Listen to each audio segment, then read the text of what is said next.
major ones coming out of the Supreme Court. The website designer, which we have, again, we went through that. We now have breaking news to bring you on the Biden student loan debt forgiveness program. The U.S. Supreme Court rules for President Biden here in the first of a couple of challenges. To challenge this here, looking right now, what I'm seeing is that this lacks standing, at least this is how the Supreme Court sees it right now. So we're still looking and reading through this opinion here. Just give me a moment here. I'm trying to find the exact ruling here on what this means for this. Yes, okay. So the U.S. Supreme Court has blocked President Biden's plan to cancel $430 billion in student loan debt. Again, that just coming in. So again, breaking news, if you hadn't caught that, the Supreme Court has blocked President Biden's plan to, again, cancel that student loan debt, citing there is no standing for this. I'll throw this to you, Aaron.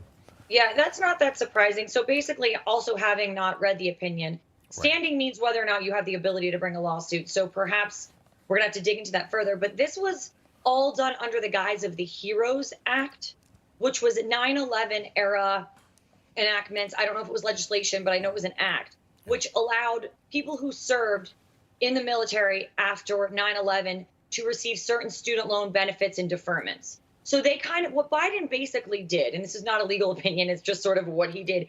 He shoehorned student loan forgiveness under the guise of this very narrowly tailored 9/11 era policy. Right. So I think that might be the crux of what the majority ruled on here. But saying that he didn't have standing means that he has no ability to enforce such a policy under this act, is what my assumption would be. And rightfully so. You can't just sort of say we enacted something in the early 2000s for 9/11 and then try to apply it to blanket and sweeping regulations regarding student loans. And I think the court ruled absolutely accurately here. And I can't wait to divulge everything we learned from this opinion and really delve into the subject matter. And we remember he was citing the HEROES Act in an effort to reference the pandemic, which by that point, ultimately, all the pandemic era policies had come to an end as well. So there was a lot of confusion about how you might even square what he was planning to do, not to mention when you dive into who can